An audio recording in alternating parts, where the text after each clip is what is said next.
ഡിഗ്രിക്ക് ശേഷം PG പഠനം ഇന്ത്യയിലെ കിടിലൻ യൂണിവേഴ്സിറ്റികളിൽ നിന്നായാലോ? Join Prepwise UG+, Kerala's No.1 PG entrance coaching platform. CUET PG, IIT JAM, TISNET, CMAT coaching പ്രോഗ്രാമുകൾ. കൂടുതൽ വിവരങ്ങൾക്കായി ഡിസ്ക്രിപ്ഷനിൽ നൽകിയിട്ടുള്ള ലിങ്കിൽ ക്ലിക്ക് ചെയ്ത് രജിസ്റ്റർ ചെയ്യുക.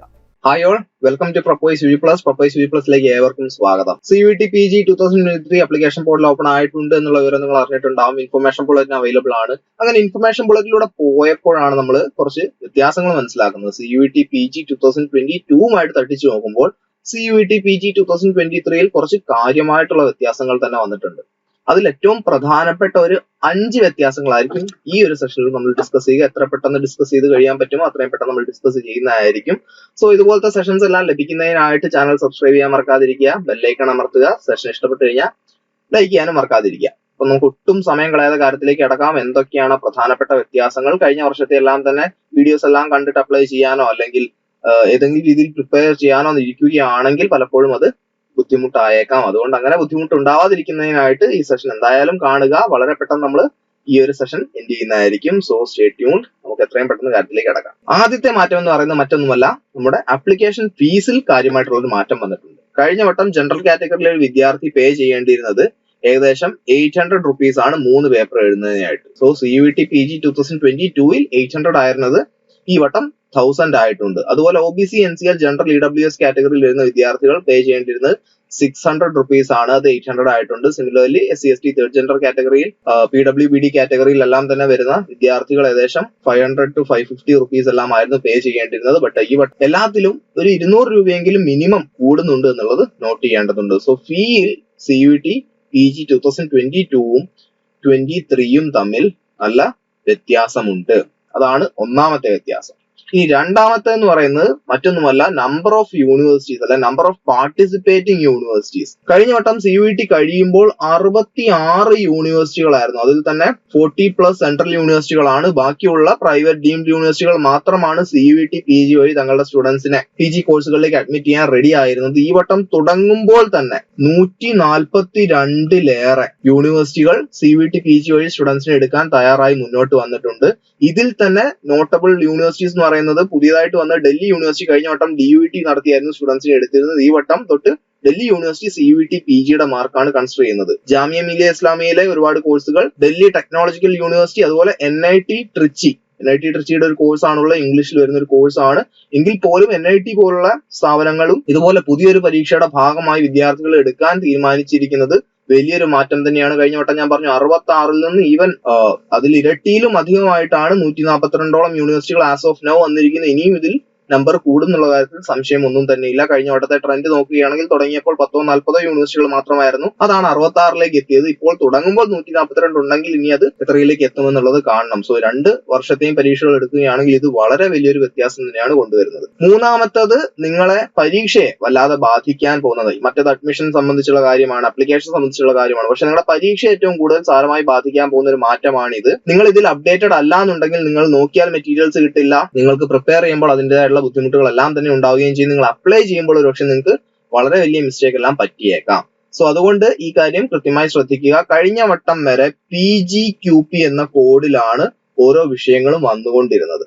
സോ PGQP 01 എന്ന് വെച്ച് കഴിഞ്ഞാൽ B.Ed കോഴ്സ് ആയിരുന്നു, 05 എന്ന് വെച്ച് കഴിഞ്ഞാൽ ഇംഗ്ലീഷ് ആയിരുന്നു, 11 എടുത്തു കഴിഞ്ഞാൽ ഹിസ്റ്ററി ആയിരുന്നു.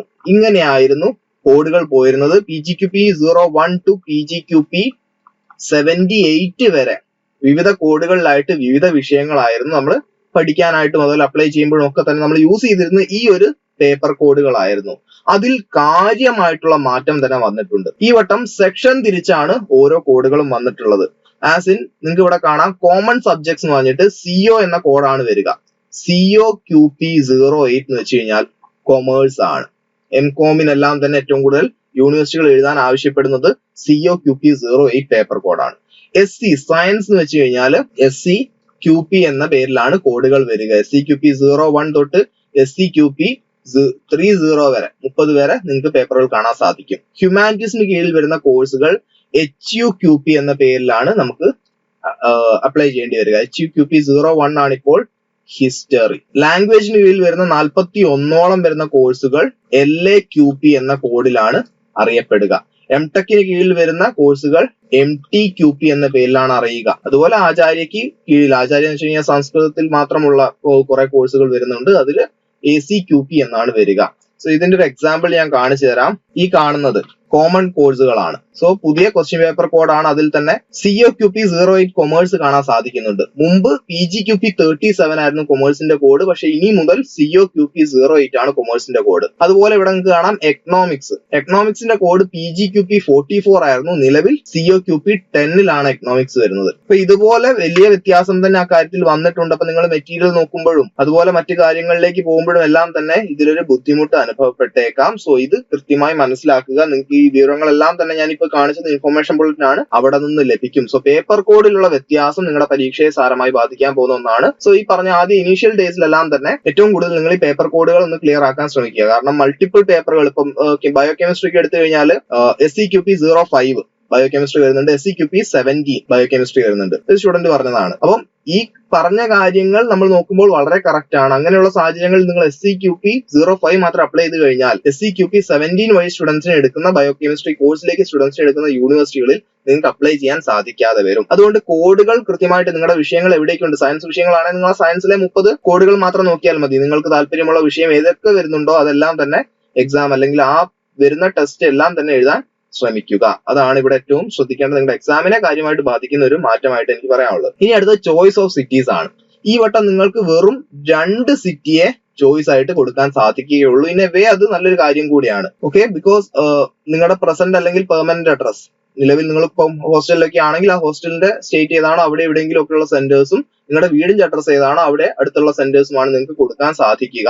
ഈ 2 സിറ്റി കൊടുത്തു കഴിഞ്ഞാൽ അതിൽ ഏതെങ്കിലും ഒരു സിറ്റിയിൽ കിട്ടും എന്നുള്ള കാര്യം അവർ ഏകദേശം ഉറപ്പ് പറയുന്നുണ്ട്. ഇനി എന്തെങ്കിലും പ്രശ്നങ്ങൾ ഉണ്ടാവുകയാണെങ്കിൽ അവർക്ക് NTA-ക്ക് നിങ്ങൾക്ക് വേറൊരു സിറ്റി എല്ലാം തന്നെ തരാൻ സാധിക്കും സെന്റർ ആയിട്ട്. പക്ഷേ 2 സിറ്റി കൊടുക്കുന്നതുകൊണ്ട് തന്നെ ഈ 2 എണ്ണത്തിൽ തന്നെയായിരിക്കും മാക്സിമം നമ്മൾക്ക് ഒരു സെന്റർ ലഭിക്കുക. അത് വളരെ നല്ലൊരു കാര്യമായിട്ടാണ് എനിക്ക് തോന്നിയത്. മുമ്പ് നമുക്ക് 4 ഓപ്ഷൻസ് എല്ലാം തന്നെ കൊടുക്കാൻ പറ്റുമായിരുന്നു, അതിപ്പോൾ 2 ചുരുക്കിയിട്ടുണ്ട്. ഇതുപോലെ നിങ്ങളുടെ CUET UG നിങ്ങളുടെ അനിയന്മാരും അനിയത്തിമാരും എഴുതുന്ന പരീക്ഷയിലും 2 സെന്റേഴ്സ് ആയിട്ട് തന്നെയാണ് ചുരുക്കിയിട്ടുള്ളത്.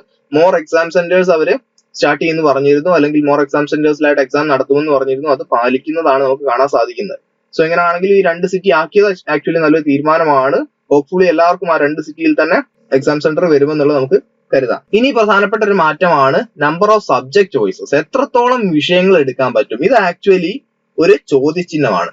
മറ്റൊന്നും കൊണ്ടല്ല, നിങ്ങളിപ്പം നമ്മുടെ ഒരു വേറെ സെഷൻ വരുന്നുണ്ടാവും, ഓൾറെഡി ചിലപ്പോൾ നിങ്ങൾ കണ്ടിട്ടുണ്ടാവും. ഈ പറഞ്ഞ ഫീ പേയ്മെന്റിന്റെ ഒരു സെഷൻ, എത്രയാണ് ഫീ വരുന്നത്, ഓരോ സബ്ജക്ട് എഴുതുന്നതിനായിട്ട് എന്തോരം ഫീ പേ ചെയ്യണം എന്നുള്ളത്. അപ്പൊ നിങ്ങൾക്ക് അറിയാം, മാക്സിമം നമുക്ക് ഈ പറയുന്ന മിനിമം ഫീസിൽ എഴുതാൻ പറ്റിയ 3 വിഷയങ്ങളാണ്. അപ്പൊ ജനറൽ കാറ്റഗറിയിൽ 1000 രൂപ കൊടുത്തു കഴിഞ്ഞാൽ 3 വിഷയങ്ങൾ എഴുതാം. OBC NCL EWS കാറ്റഗറിയിലെല്ലാം വരുന്നവർക്ക് 800 രൂപ കൊടുത്തു കഴിഞ്ഞാൽ 3 വിഷയങ്ങൾ എഴുതാം. SC ST ബാക്കി തേർഡ് ജെൻഡർ കാറ്റഗറിയിൽ വരുന്നവർക്ക് 750 റുപ്പീസ് ആണ്. PWBD കാറ്റഗറിയിൽ വരുന്നവർക്ക് 700 റുപ്പീസ് ആണ്. 3 പേപ്പറാണ് എഴുതാൻ സാധിക്കുക.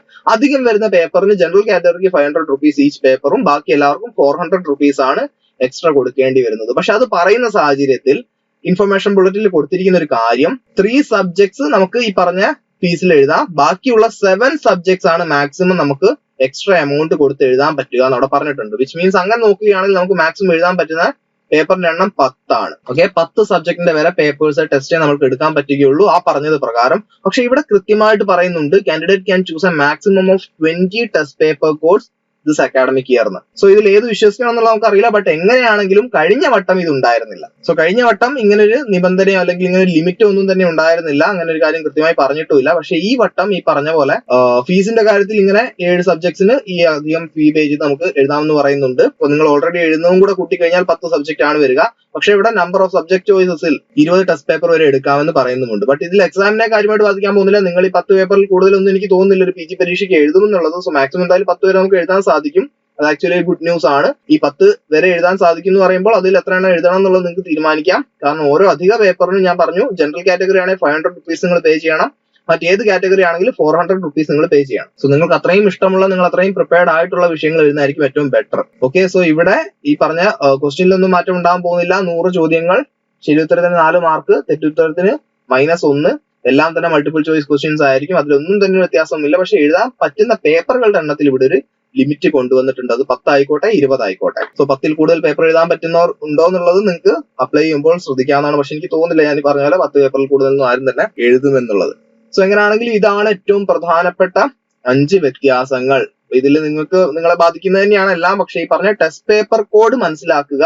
അത് ഏതൊക്കെ കോഡുകളിലായിട്ടാണ് നിങ്ങൾ ഈ ആഗ്രഹിക്കുന്നത്. ഞാൻ പറഞ്ഞു ഏറ്റവും വലിയൊരു എക്സാമ്പിൾ ആണ് ബയോ കെമിസ്ട്രിയുടേത്.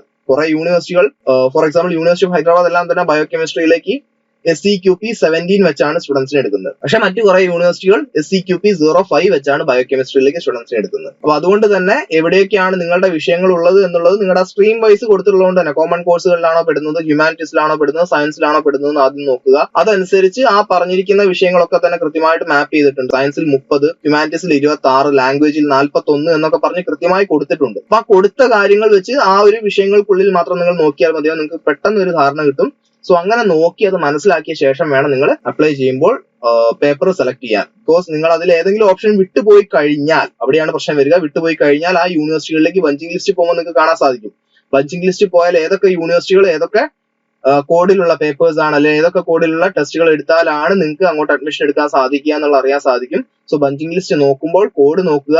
ആ കോഡുകൾ ഇപ്പറ വന്ന് അപ്ലിക്കേഷൻ കംപ്ലീറ്റ് ചെയ്യുമ്പോൾ അല്ലെ അപ്ലൈ ചെയ്യുമ്പോൾ നിങ്ങൾ സെലക്ട് ചെയ്യാൻ പ്രത്യേകം ശ്രദ്ധിക്കുക. ഇത്രയുമാണ് ഈ ഒരു സെഷനിൽ പറയാനുള്ളത്. സോ പരമാവധി ക്വിക്കായിട്ട് പറഞ്ഞു എന്ന് ഞാൻ വിശ്വസിക്കുന്നു. ഇനി നിങ്ങളുടെ പ്രിപ്പറേഷൻ സംബന്ധിച്ച് പറയുകയാണെങ്കിൽ നിങ്ങൾക്ക് എല്ലാവിധ സപ്പോർട്ടും UG+ അവൈലബിൾ ആണ്. കൂടുതൽ വിവരങ്ങൾക്ക് കൊടുത്തിരിക്കുന്ന നമ്പറിൽ കണക്ട് ചെയ്യാവുന്നതാണ്. ഓൾസോ നമ്മുടെ ഒരു വാട്സ്ആപ്പ് ഗ്രൂപ്പിന്റെ ലിങ്ക് താഴെ കൊടുത്തിട്ടുണ്ട്. അതിൽ കയറി കഴിഞ്ഞാൽ ഈ അപ്ഡേറ്റ്സ് എല്ലാം തന്നെ നിങ്ങൾക്ക് സമയാസമയം ലഭിക്കുന്നതായിരിക്കും. ഇനി ക്ലാസ്സുകളായിക്കോട്ടെ, നോട്ട്സ് ആയിക്കോട്ടെ, മെന്ററിംഗ് ആയിക്കോട്ടെ, നിങ്ങൾക്ക് വേണ്ട എല്ലാവിധ സപ്പോർട്ടും UG+ അവൈലബിൾ ആണ്. സോ ആപ്പ് ഡൗൺലോഡ് ചെയ്ത് നോക്കാവുന്നതാണ്. ഈ ഫീച്ചേഴ്സ് എല്ലാം കണ്ട് മനസ്സിലാക്കി എത്രയും പെട്ടെന്ന് പ്രിപ്പയർ ചെയ്ത് തുടങ്ങുക. ഒരുപാട് സമയമില്ല. ജൂൺ ആദ്യവാരം തന്നെ പരീക്ഷ ഉണ്ടാവും. അങ്ങനെ ആണെങ്കിൽ നിങ്ങൾക്ക് കഷ്ടിച്ച് 2-3 months ആണ് ടൈം ഉള്ളത്. സോ അത് മാക്സിമം യൂട്ടിലൈസ് ചെയ്യുക. മറ്റൊരു സെഷനുമായിട്ട് വീണ്ടും കാണാം.